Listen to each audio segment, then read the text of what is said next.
Olá, olá a todos.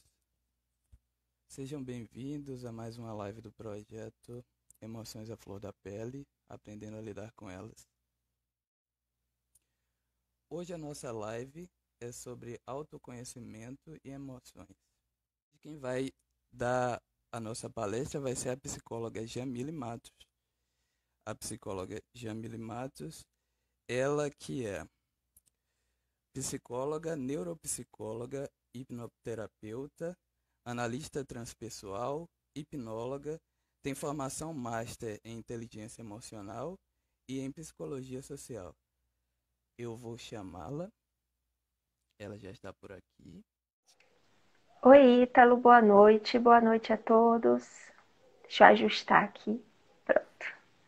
Sim. Tudo bom, Ítalo? Tudo bem, o espaço é tudo seu. Desde já agradecemos, não é, essa oportunidade de a termos aqui, não é, falando de autoconhecimento e emoções, que são duas temáticas que conjuntamente são bastante importantes nesses tempos. São sim, e são bem interligadas, né? Ambas, uma vai tratar de como desvendar a outra. Então, são bastante interligadas. Bom, nós vamos trazer aqui alguns conteúdos iniciais para poder ir estimulando as nossas reflexões e introduzindo o tema, né, que foi proposto. Vocês viram algumas postagens que foram disponibilizadas com algumas frases. Essas frases dessas postagens, elas vão conduzir o nosso momento aqui, a nossa discussão. O primeiro ponto, né, que a gente precisa trazer à tona é de que na nossa estrutura evolutiva, nós somos seres emocionais. E nós somos seres emocionais saindo do instinto e caminhando para um processo de conscientização. Então, se a gente está nesse início do caminho de um processo de conscientização, vale a gente perceber que o nosso processo de autoconsciência, ele ainda é muito frágil e ele ainda é muito precário, né, para tudo que a gente pode ter com relação à consciência de nós mesmos. Nesse trânsito de ir nos conscientizando, alcançando esse processo de racionalidade também, a gente comete um grande equívoco. E isso é importantíssimo, tá? O equívoco de acreditar que a nossa intelectualização e que o nosso discernimento ou o conhecimento que nós temos do mundo de fora vai ser o que vai determinar a nossa capacidade de controle emocional, de inteligência emocional e do nosso conhecimento interno. Um não está relacionado diretamente ao outro, no entanto, pode auxiliar se nós estivermos numa postura mesmo de vida que nos favoreça esse processo de autoconhecimento e de autodescobrimento que é natural. Então, essa ideia de que a nossa intelectualização vai favorecer diretamente o controle emocional, ela é falsa. O nosso processo de controle emocional, de inteligência emocional, de percepção das nossas emoções, ele antes de se exteriorizar como o ideal que a gente espera, né? Vai passar por um trânsito assim de disciplina, de análise profunda, de estudo de nós mesmos, de ganho de consciência daquilo que nós somos, né? Conhecer o que é que sustenta essas emoções, saber identificar, por exemplo, quais são os elementos que estão por trás delas e que são acionados para que elas venham à tona, conseguir perceber as trilhas emocionais que são criadas em nós para que essas emoções se manifestem. Então, é um conjunto de processos que vão facilitar a identificação das nossas emoções e o nosso autoconhecimento. Esse processo de saber lidar com as nossas emoções, ele necessariamente vai evocar a autoconsciência. Na neuropsicologia, Nós temos alguns conceitos dentro das funções executivas, como autoconsciência, automonitoramento, regulação emocional, mas qualquer um deles necessita e está aportado na autoconsciência. Sem autoconsciência, a gente acaba não indo para um lugar muito distante do que a gente está. A gente acaba não, a gente não vai, a gente não avança. A autoconsciência, ela é o início do processo. E com a autoconsciência, a gente vai desenvolver o autoconhecimento. E à medida que a gente desenvolve o autoconhecimento, a gente também amplia a nossa capacidade de autoconsciência. Um vai estar também interligado aí ao outro. Quando a gente tem autoconsciência, vai desenvolvendo a autoconsciência, e é importante para todos irem percebendo isso. A gente consegue desenvolver a nossa capacidade de autoobservação, a nossa capacidade de automonitoramento, a nossa capacidade de aceitação do processo em que a gente vive e de transformação daquilo que a gente deseja. Eu não tenho como modificar, como controlar, como monitorar, como regular uma coisa que eu não conheço.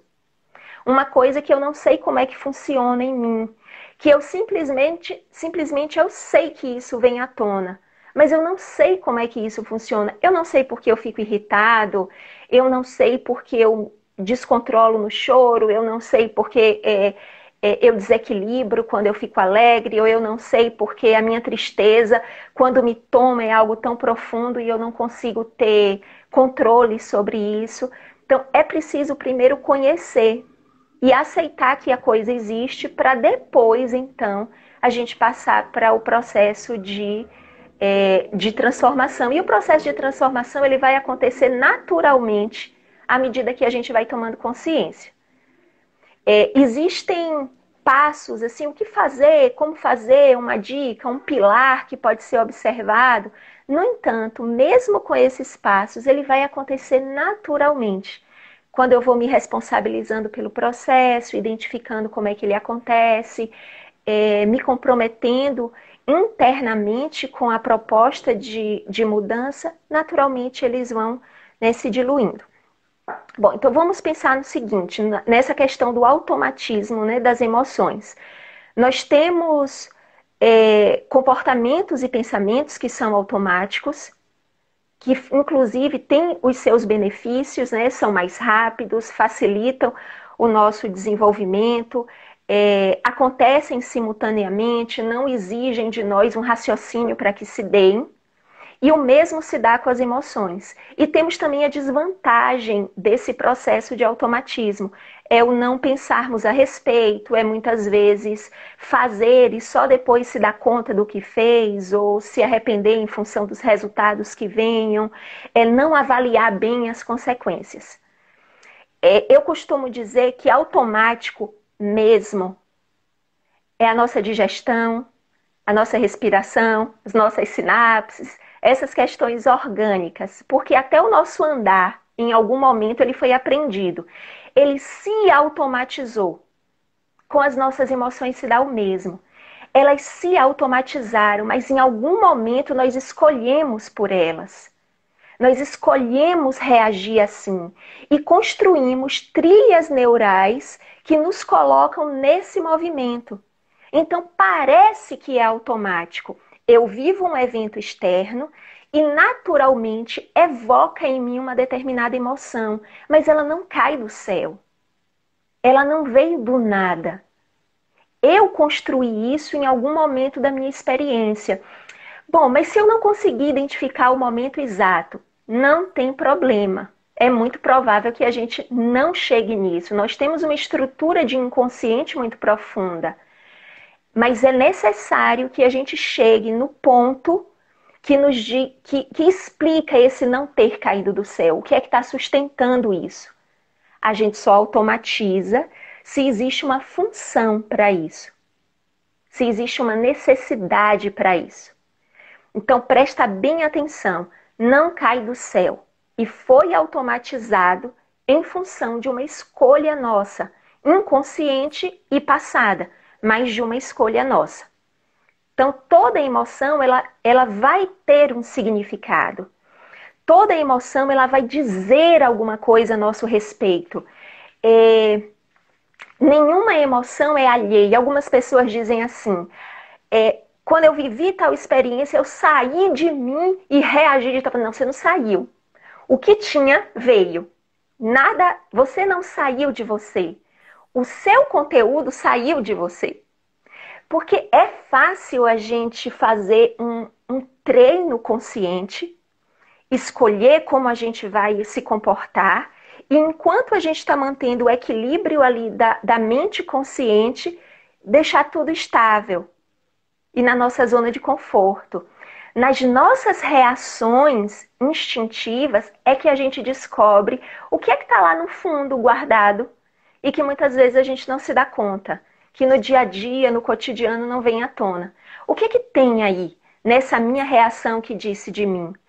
O que é que tem, inclusive, no meu processo de dissimulação dessas reações e não de trabalho real dessas emoções que se manifestam nas minhas reações?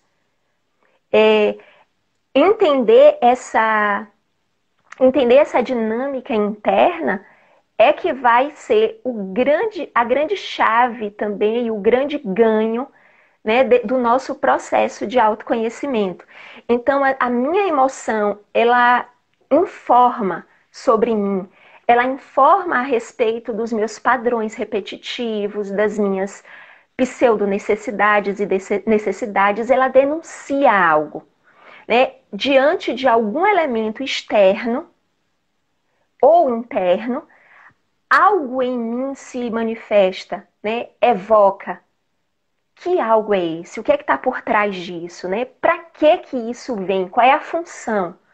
Para que isso vem? Como isso vem? Como que eu compreendo isso? Isso vem com que pretensão?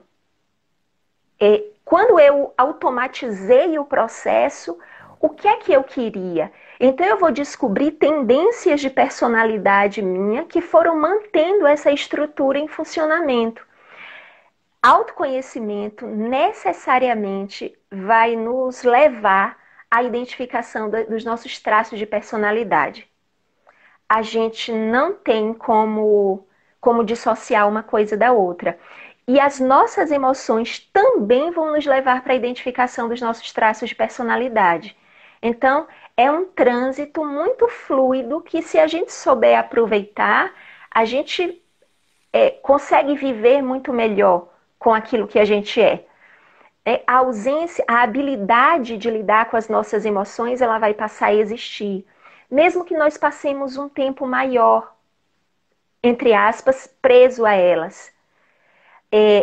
Algumas emoções, elas evocam conteúdos tão profundos que nós não vamos resolver num piscar de olhos. Elas vão exigir de nós um movimento de introspecção muito maior, para que a gente se dê conta do que é que de fato ela está querendo nos dizer, o que é que de fato foi mexido. E, na maioria das vezes, um elemento não é mexido. A gente mexe numa teia de elementos. É diferente, por exemplo, de viver uma experiência de medo real, por exemplo, uma ameaça física, e você identificar isso.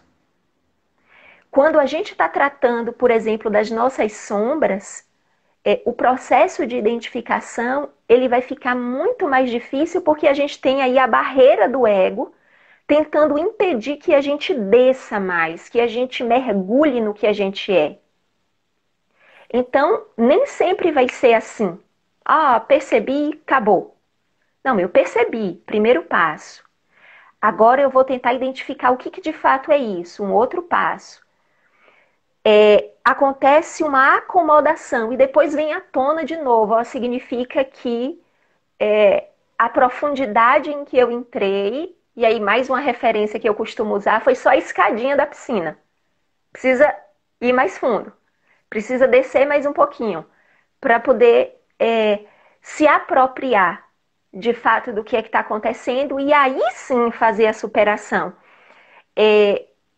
A falta de habilidade, né, da gente de lidar com as nossas emoções é que vai causar uma série de dores, de ilusões, de embates internos e externos, de conflitos sociais que nós temos.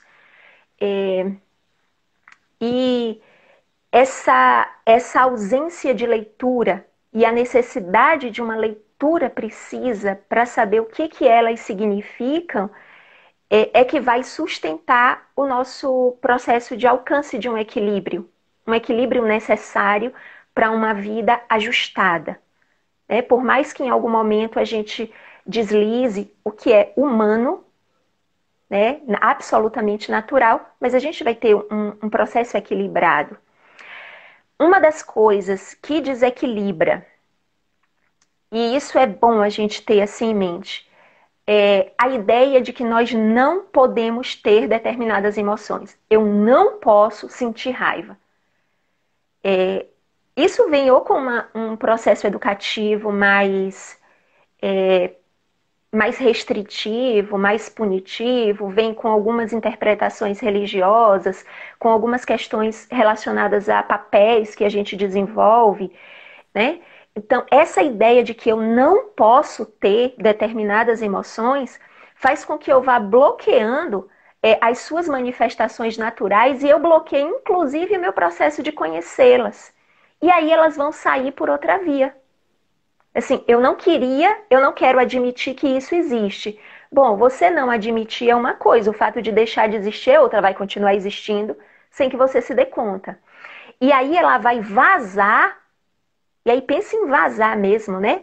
Ela vai encontrar, ela vai fazer um movimento de escoar aí por outro lugar. Aí vem os nossos adoecimentos, em função de não lidar bem com nossas emoções, as nossas reações inesperadas e extremamente prejudiciais, os nossos movimentos repetitivos nas nossas relações, e a gente vai descobrir que, poxa, sempre fiz assim, porque os outros sempre reagem assim comigo, sempre me entendem dessa ou daquela forma, quando o ponto a ser pensado é o como eu me movimento dentro desse processo, né? Então, não bloquear a coisa. Nós temos, por exemplo, numa ciência mais material, a gente tem a ideia do emoção positiva, mais materialista, desculpe. Emoção positiva, emoção negativa. Só que quando a gente está tratando de uma percepção mais transpessoal, a gente elimina essa ideia do positivo e do negativo. É simplesmente emoção. A gente não qualifica. É a emoção. O que vai ser positivo e o que vai ser negativo são os comportamentos que a gente vai engendrar a partir daí. Comportamento visível ou não, público ou privado. Um movimento interno que nos gere prejuízo ou não, ou que seja benéfico para o nosso desenvolvimento. Então, é isso que vai determinar. A emoção bem direcionada, seja ela qual for, ela é um dínamo fabuloso para as nossas realizações. Uma emoção mal direcionada, ela vai ser um instrumento de destruição mesmo. Vai ser o caminho em que muitas vezes, num instante, a gente compromete a nossa vida sem ter se dado conta do que estava fazendo. Se a gente pensar aí nas emoções básicas, né? Se é básico, foi posto em nós para um processo de sobrevivência, de manutenção, foi para o nosso bem. O que é que gerou essa inversão que tornou a coisa negativa? O que é que fez isso no nosso processo de desenvolvimento? Se o elemento ele é estrutural, ele é básico, ele foi colocado para algum benefício específico. Daí, sempre quando a gente se refere à emoção negativa, tem sempre porém, ela tem esse benefício. O negativo é o como a gente foi construindo a coisa, e não a coisa em si. É o movimento que a gente dá para ela. E aí, lembrando disso, que a gente está mais perto do instinto do que do nosso processo de conscientização e plenitude maior, Então é natural que muitas das nossas emoções ainda estejam relacionadas a esse movimento inicial que a gente vive. Onde é que a coisa fica negativa, né? Quando a gente vai aí, entra pelo caminho da psicologia mais profunda, que é essa que vai admitir o inconsciente, e entrando também pela transpessoal, a gente tem uma superconsciência, um inconsciente profundo. Quando a gente entra aí nessa seara, nós vamos ver o desenvolvimento do ego. O ego, ele sai do seu lugar simples e objetivo de mediar a realidade, a consciência e o inconsciente. E ele começa a assumir o centro da nossa vida. E aí nós passamos a nos identificar com as máscaras, com as personas que a gente constrói, que não são os perfis conscientes, tá? Que a gente estabelece nas nossas relações, para isso ficar bem claro. A gente constrói isso de forma absolutamente inconsciente, como se fosse uma estrutura de identidade na qual a gente se acopla e vai perdendo essa relação de quem somos nós. Passamos a ser esse elemento que a gente vai construir, que o ego vai construir nesse lugar de superioridade que ele está, mas que não é dele. Só que eu acabo me identificando com essa coisa e acabo me colocando como sendo esse lugar também. Daí também a nossa dificuldade de reconhecer, por exemplo, quando nós temos uma manifestação emocional que confronta o que para nós é o ideal. Não é ideal ser assim. E aí a gente começa um processo de martírio em função de ter percebido essa ausência de ideal e de não estar conseguindo lidar com essa coisa. Se a gente vai retirando ele desse lugar e trazendo ele para o lugarzinho dele, vamos nos dando assim muito melhor, né, com o que a gente é.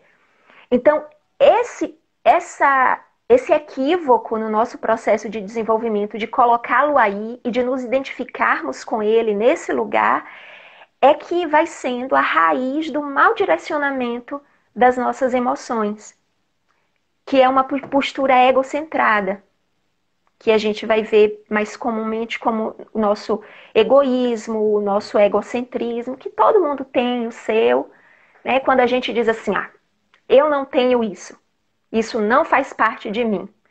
Então significa que está tão identificado que não conseguiu perceber ainda que está existindo essa acoplação, né? O nosso comportamento, então, vai se manifestar a partir desse lugar de centro, que tanto pode nos dar uma visão mais positiva, quanto mais negativa de nós mesmos. A gente aí vai para o lugar super especial, ou para o lugar da grande vítima, mas sempre querendo estar no centro. Bom, por que a gente entrou nisso, né? Caso tenha alguém entrando agora, por que a gente entra nesse ponto? Para entender aí essa relação entre a identificação do negativo das emoções, né? De como elas se desenvolveram, de onde vem essa nossa percepção de ser negativo, né? É esse mau direcionamento, essa postura egocentrada, que vai transformar o básico, o estrutural, em algo ruim, né? Por exemplo, vamos ver assim algo prático. Na raiva, né, que é onde a gente diz que perde as estribeiras, né? A raiva, quando é que a gente tem raiva? A gente tem raiva quando a gente quer algo, quando o nosso sistema entende que existe uma barreira e um obstáculo intransponível ou muito difícil para que a gente alcance aquilo que a gente quer. Aí o que é que o sistema faz? Joga a gente para cima, a gente tem uma descarga de energia, ativa as nossas ondas e a gente vai ficar no nível que nos gere força para poder transpor esse obstáculo. Aí vem o problema. Nesse nosso mau direcionamento, o que é que são os obstáculos? Alguém que nos diz algo que a gente não quer aceitar, então essa pessoa se torna um grande obstáculo nas nossas relações. Querer por exemplo, fazer um concurso e alguém passar e ter raiva dessa pessoa que passou e a gente perdeu. O outro foi o culpado. Eu saio da autorresponsabilidade. Eu imponho para o outro o processo de desconstrução, né? De construção negativa, lida como negativa. Ela vai ser simplesmente esse móvel. Pensando aí numa origem, né? Não sei qual seria aí a origem, mas estou tentando entender aí isso, tá, Ítalo? Pensando aí nessa questão, né, do básico, da origem. A gente vai tentar atravessar algo e a porta vai estar fechada e a gente precisa de uma energia para poder romper e ir. Pronto. Se a gente pensar assim na raiva, ela deixa de ser um monstro. E aí, o que acontece, né? Pensando aí numa das ideias que a gente colocou nos anúnciozinhos, nas frases. Se toda emoção, se nenhuma emoção cai do céu e entra e faz com que a gente reaja de forma inesperada. Se ela não cai do céu, se ela foi construída em mim e se ela está sustentada por uma necessidade ou pseudo-necessidade, desejo, sonho, ambição, qualquer movimento interno aí. Então, que coisa é essa que sustenta? Poxa, eu fiquei com raiva. Por quê? Qual foi a necessidade? Eu vou usar só o termo necessidade, tá? Para poder resumir isso tudo. Qual foi a necessidade não atendida? Eu queria ter o controle da situação e não tive. O outro que não me deu esse controle ou que me privou, ele acabou se tornando o meu obstáculo. Então, ela veio dessa necessidade. Por exemplo, eu tinha necessidade de ser reconhecido socialmente e não fui. De alcançar um determinado ganho e não alcancei por causa desse ou daquele obstáculo. Aí quando eu percebo isso, eu descubro que não é uma necessidade real. Que é lá o ego, naquele lugar que eu coloquei, que eu preciso trazê-lo de volta para o lugarzinho dele. E aí preciso assumir a responsabilidade do processo e dizer, olha, isso não é uma necessidade real. Isso, na verdade, é uma manifestação de arrogância minha. Eu quero isso, mas quem disse que é o meu querer que tem que prevalecer? Não ter isso vai me gerar muito mais benefício em termos de desenvolvimento pessoal do que ter.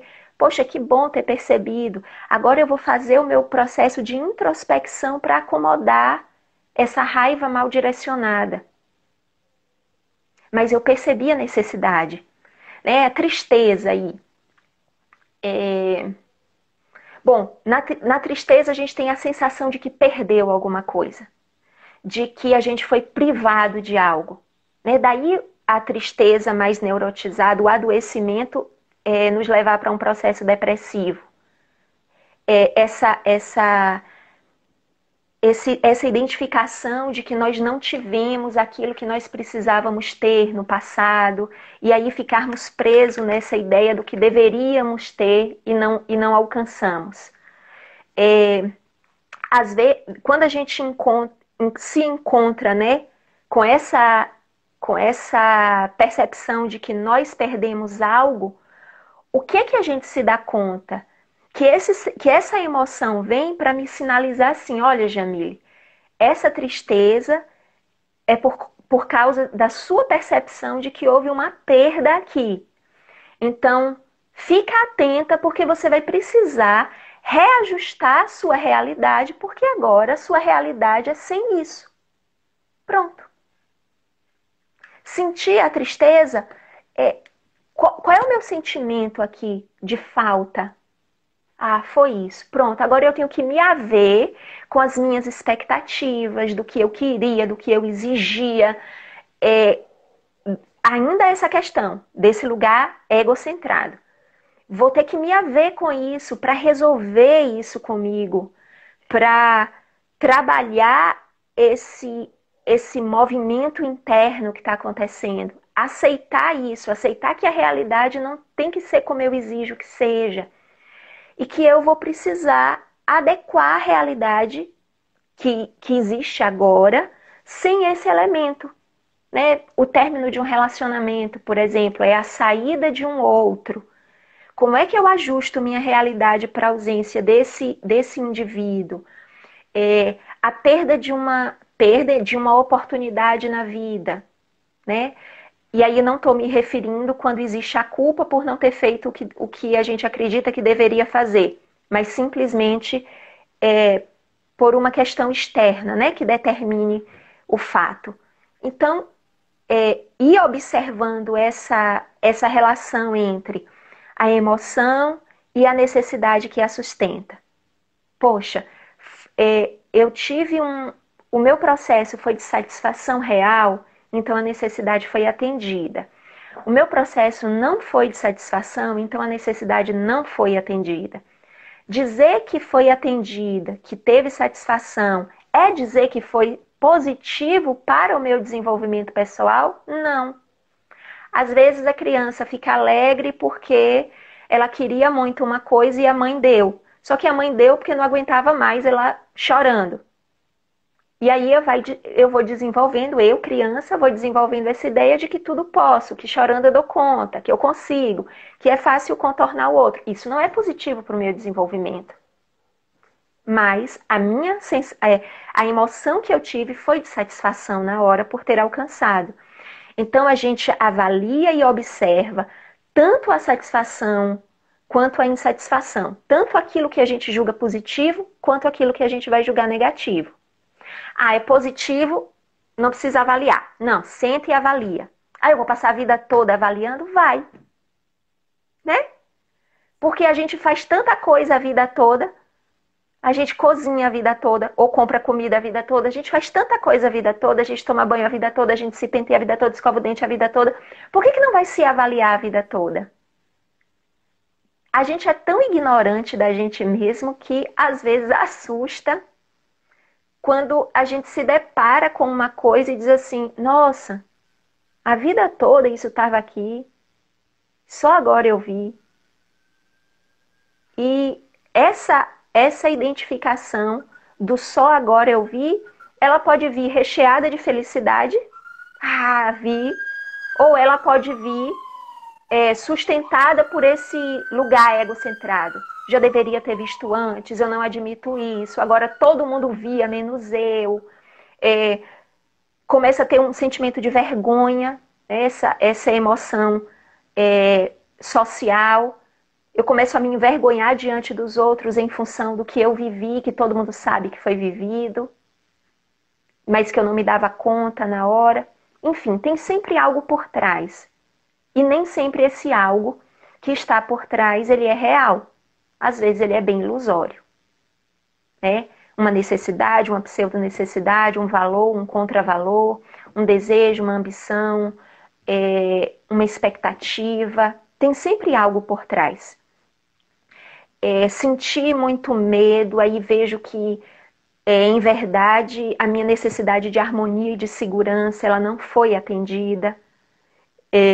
Numa raiva, a minha necessidade de ter controle, de ser atendido, não foi atendida. Enfim, a gente vai caminhando aí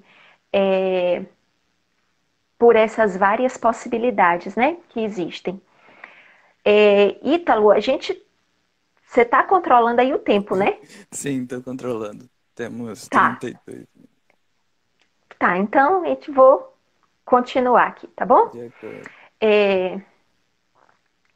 Bom, fica claro aí, né? Eu acredito que esteja claro para todo mundo o porquê da importância de conhecermos nossas emoções e de nos conhecer. Cada uma delas, cada uma das nossas emoções vai manifestar o que é que está se passando internamente conosco. Aquilo que se passa dentro de mim eu consigo perceber a partir das minhas emoções. Essa realidade psíquica, ela vai ser manifestada a partir das minhas emoções. E é válido, necessário, urgente, conhecer o meu funcionamento psíquico. As emoções vão ser guias de aprendizagem, de autoconhecimento nosso. É a única via? Não. mas é um elemento crucial para que a gente consiga ir se dando conta, mesmo porque a depender do nível em que a emoção venha, ela gera um estado de desajustamento muito grande. E no processo de autoconhecimento, nesse processo de despertar da consciência, a gente tem como uma das etapas naturais um estado de introspecção muito significativo. Se eu sei que é introspecção e eu não confundo com tristeza, eu dou um salto fabuloso.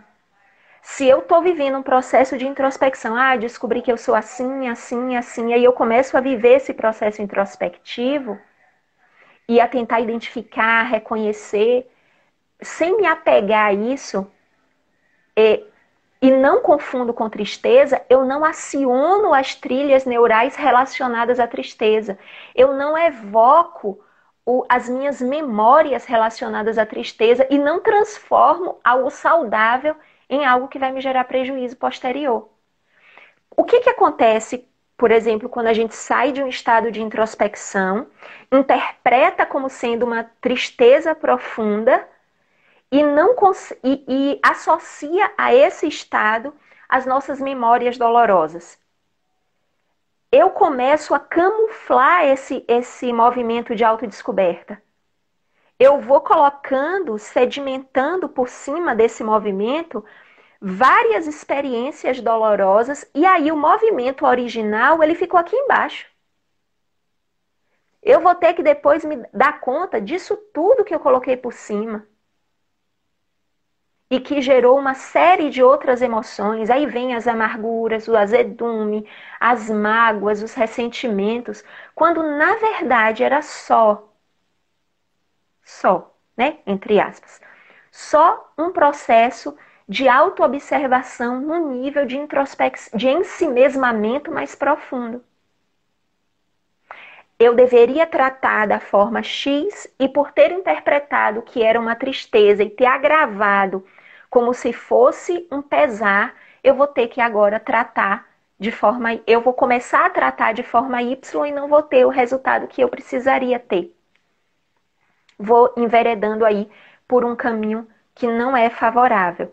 Então, elas serão, as emoções vão ser guias, né? Sei que estou me repetindo aí com relação a isso. Guia de aprendizagem e guia de autoconhecimento. Né? Além disso, a partir do momento em que nós vamos lançando um olhar analítico para as nossas emoções, nós vamos tendo a capacidade de identificá-las com uma facilidade muito maior. Se eu não aprendo essa percepção,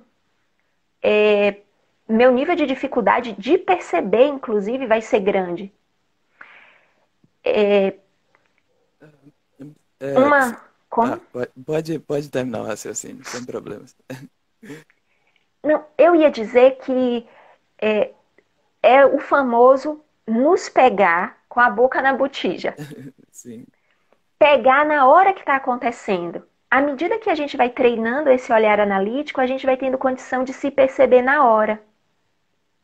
E não um tempo depois. Né? Isso vai sendo um treino interno. Uma postura, na verdade, de autoconhecimento. É um lugar que a gente escolhe ficar. Sem dúvida. Nós temos aqui alguns comentários e umas perguntas que podemos ir trabalhando em cima delas a partir de tudo que foi falado e que ficou bastante claro, eu acho, para todos nós sobre a emoção e o autoconhecimento. Joia! Larissa Oliveira disse: vivemos em uma geração em que sentia um problema. Muito bom esse tema. Então, foi um comentário sobre tudo isso. E quanto à questão também de que muitas vezes nós não gerimos nossas emoções e não buscamos também conhecê-las, né? Muitas vezes nos propomos a conhecer o mundo externo e o mundo interno, né? No interior das emoções, não conhecemos. A professora Suelen disse: perceber, identificar, acomodar-se, apropriar e superar. Também foi um comentário sobre a questão das emoções e da percepção das emoções, né? E A temos, gente poderia acrescentar uma coisinha aí? sim, claro, Aceitação. aceitação. Sem o processo genuíno de aceitação, depois dessa identificação, a gente pode inclusive criar mecanismos de fuga no processo de acomodação e de tentativa de transformar. Sim, Então,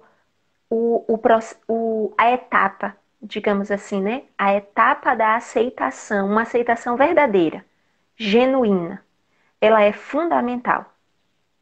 Aceitar, sabe? Isso está em mim. Eu trago esse movimento e eu não preciso sair correndo para me desfazer dele. Eu preciso conhecê-lo. Aí o processo de mudança vai se dando. sim, de acordo. Temos aqui uma pergunta agora. Como saber diferenciar a introspecção da tristeza? Avalia, tenta avaliar o que é que você identifica por trás dela. Qual é o movimento que tem aí? Pensa assim, a tristeza, a gente vai sempre encontrar uma relação com uma perda. Algo foi retirado de nós. No processo da introspecção, do ensimesmamento, ele é um processo que vai ter presente nele a identificação de conteúdos internos nossos, que muitas vezes são reconhecidos como sombras. Então se eu. Mas eu posso estar identificando uma sombra e eu estou retirando a ideia de que eu sou uma pessoa boa, de que eu sou uma pessoa perfeita. Tem aí, Jamília, uma retirada, vai vir uma tristeza. Esse movimento é o movimento também proveniente do nosso estado mais egocêntrico. Tá? É o ego ainda que está falando aí. No estado de ensimesmamento e de introspecção, eu reconheço algo em mim que é proveniente das minhas sombras, daquilo que eu não aceito em mim, por mais que eu saiba que tem, ou que eu não sabia que existia e de repente me dei conta, e eu tenho que me haver com isso agora. Então, vai ter uma identificação desses conteúdos no De, estado de ensimesmamento. de acordo. Outra pergunta, que ótimo ouvir Jamílis, disse Dai Simões. Como quebrar um padrão de emoções que trazem algum tipo de prejuízo? É longo. Entendo. Eu diria assim, fazendo uma boa terapia, uma boa análise, na verdade. Sim, Mas vamos lá, como é que a gente quebra um padrão?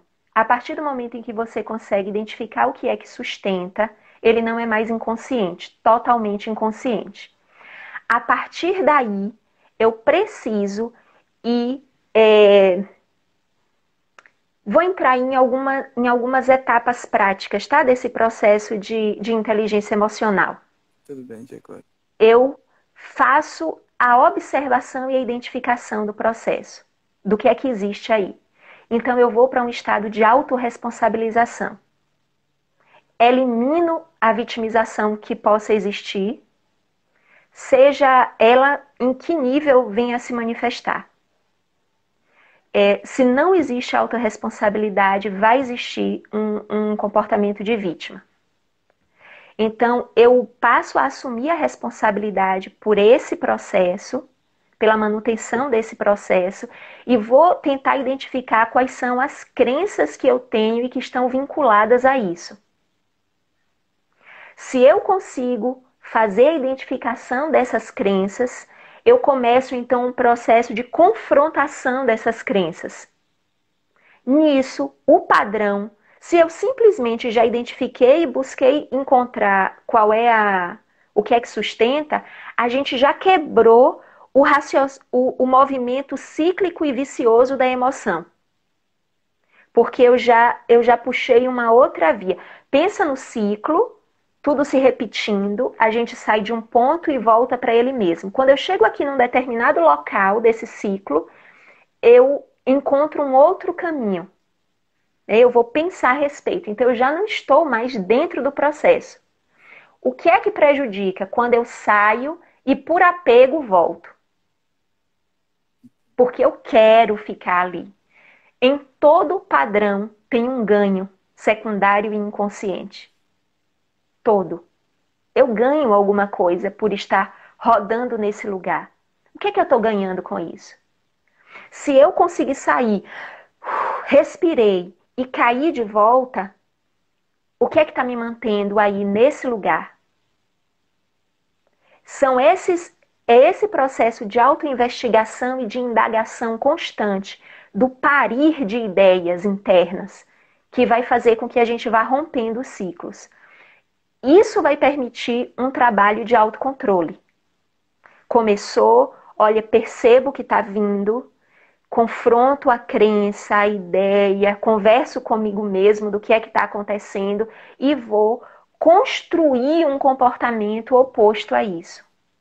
Ou um comportamento que esteja na direção que eu perceba que seja de melhor ajustamento.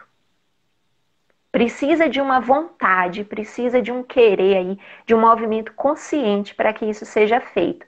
E aí, nas investigações dos seus conteúdos internos, aí vão ser vistos, por exemplo, os traços de personalidade que estão sustentando isso, inclusive vistos os ganhos também. O que é que a gente está ganhando aí? Por que está mantendo? Que lugar é esse que eu preciso estar, que eu acredito que preciso estar, para sempre voltar para o mesmo ponto? O que é que existe no meu funcionamento psíquico que faz com que eu perceba como necessária essa repetição? Sim. Seria,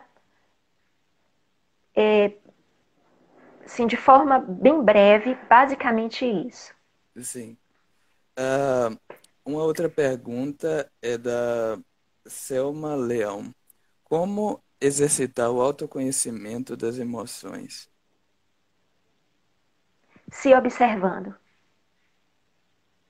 Primeiro inicia com autoobservação, percepção e reconhecimento. Lidar com a capacidade de percebê-las. Quando, assim, é preciso reconhecer que elas existem, entender o que elas são. Aí eu começo a ter uma percepção melhor a meu respeito. Depois que eu inicio aí pelo caminho da observação, da percepção mais apurada de reconhecer, eu vou para a autorresponsabilidade. Eu paro de colocar no outro a responsabilidade daquilo que é meu de resolver. Né? Eu não dou controle a outra pessoa.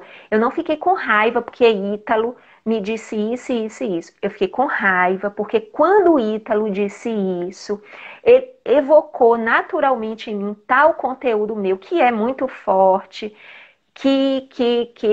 Pronto. A culpa não é de Ítalo. Eu não estou dando a Ítalo a ferramenta para controlar a minha vida nesse sentido. Pronto, eu me autorresponsabilizo e aí eu caminho para a identificação da necessidade. E aí Sim. depois, né, ter controle, tentar fazer o movimento oposto de maior leveza, enfim. Mas começa com um estado de autoobservação, que é a nossa primeira etapa do autoconhecimento. De acordo. Outra pergunta é da Kelly Cristina Soares. Como trabalhar emoções à flor da pele, mantendo a calma mesmo numa situação conflituosa? Bom, Kelly, isso tem a ver com o que a gente falou sobre agir e reagir. E a gente vai nós vamos conseguindo observar o que é que nós já conseguimos de inteligência emocional, de desenvolvimento dessa inteligência, à medida que nós somos colocados em situações em que a nossa reação vem à tona e que ela não é mais como antes. Se a gente faz um trabalho, se a gente quer, por exemplo, fazer um trabalho em cima da hora, vai ser mais difícil. Eu resolvo aprender a falar inglês quando eu recebo um convite para um trabalho que exige que eu saiba falar inglês. Aí eu tenho uma semana para aprender. Aí não funciona. O treino interno, que vai exigir uma postura interna diferente, ele tem que começar fora da situação conflituosa. Na situação conflituosa, eu sou posto à prova do que já está aprendido, acomodado em mim ou não. Se eu já venho realizando esse movimento internamente, quando eu estiver numa situação conflituosa, vai ser diferente do que estar assim mais verdinho, de não ter iniciado o processo. E se eu consigo perceber a emoção na hora da situação de conflito, eu posso, aquele famoso e muitas vezes desconsiderado, parar e respirar. Eu posso parar e respirar. Ah, mas é uma discussão e se eu não entrar e não falar logo, bom, aí a gente vai ter que se haver com a outra necessidade, que é a necessidade de ter razão o tempo todo. A gente não tem necessidade de ter razão o tempo todo só porque a gente quer ter, ou porque, às vezes, a gente também tem crenças de que as coisas não podem esperar um pouquinho. E elas, às vezes, elas podem sim esperar um pouquinho. A gente pode sim parar para resolver e não resolver sem pensar a respeito. Tem uma classificação, né, que Samuel Bulamarque, um autor, coloca a respeito dos nossos movimentos, né? A ação ela precisa ser pensada, precisa ser premeditada, né? Tem aí ainda a ponderação da ação. Se eu nunca pensei a respeito, naturalmente eu posso reagir diante do fato. Mas se eu paro, respiro fundo, reflito, eu posso, por exemplo, numa situação de uma discussão, eu posso dizer simplesmente assim: eu respondo isso depois. Eu não pensei a respeito disso ainda. De acordo. Ou então, se eu vejo que eu tô com muito medo e eu não tô dando conta, e eu não tenho como declinar, e se eu tiver que ir com medo mesmo, o meu processo de introspecção aí vai ser necessário para identificar o que é que está me exigindo uma resposta adequada. No medo eu tenho uma necessidade de dar uma resposta muito adequada para a situação, senão ela se torna prejudicial. Essa necessidade é real ou ela é ilusória? Olha, Jamile, isso é fantasia sua. É só sua expectativa. Segura aí um pouquinho, que pode não ser tudo que você está pensando. O conflito pode não ser esse que está construído na sua mente. A situação pode ser diferente. Nós temos aqui uma última pergunta. Não sei se ainda dá tempo. Eu creio que faltam 3 minutos para terminar a live, mas se Eu puder, faço de forma breve. não é? Foi uma pergunta de Joiara Sol. Esses processos ao longo de várias encarnações não seriam moldados a cada experiência, ou as construções já elaboradas são internalizadas como amadurecimento do espírito? Uma pergunta de natureza. Quando a gente considera essa transpessoalidade, né, a existência de um inconsciente profundo que vai trabalhar com estratificações de personalidade e com a existência do espírito e outras existências anteriores a essa, a gente compreende que não chegamos aqui como uma tábua rasa. Então, nós temos circuitos construídos antes, nós temos memórias construídas antes. E isso também vai auxiliar a moldar as experiências que nós vamos ter agora. A minha percepção da realidade, ela vai vir também a partir de crenças construídas anteriormente. Aí tem assim, ou as construções já elaboradas são internalizadas como amadurecimento do espírito, não é isso? As construções que são para o nosso ajustamento no que diz respeito ao crescimento espiritual do ser, ao desenvolvimento do ser, elas são internalizadas como amadurecimento mesmo. E elas vão perdurar durante longo tempo, né? Pela eternidade. Aquelas que não dizem respeito a esse ajustamento, por mais recrudescidas que elas estejam, elas naturalmente vão se desfazer. elas não fazem parte da essência, do self, do ser essencial que a gente é. Então ela vai se desfazer. É, de acordo, nós temos pouquíssimo tempo a agradecer, usar esse último tempo para agradecer a presença da psicóloga Jamile, agradecer a presença de todos que tiveram nos assistindo, não é? E dizer que sigam as redes sociais do Hemofor, hemofor.esc, aqui no Instagram e também no YouTube. E quem quiser conhecer um pouco do trabalho da psicóloga Jamile, também ela tem um Instagram que é despertar.integral, não é isso? E Isso mesmo. esse tempinho para uma última mensagem, psicóloga. Bom, eu agradeço o convite, né, e a participação e uma mensagem aí relacionada ao tema é que o nosso processo de autoconhecimento ele não pode ser interrompido. E qualquer situação que a gente viva na nossa vida pode nos levar a ele desde que a gente escolha isso. Qualquer uma delas. Então vai ser sempre uma escolha nossa, estar no mesmo lugar ou avançar um pouquinho mais. De Agradeço, viu? Eu acordo. agradeço o convite que Naí A fez, gente que agradeço agradece. a sua meditação, a atenção desde o iniciozinho, né, A quando a gente que gente veio agradece. se falando. Agradeço de coração. A gente que agradece.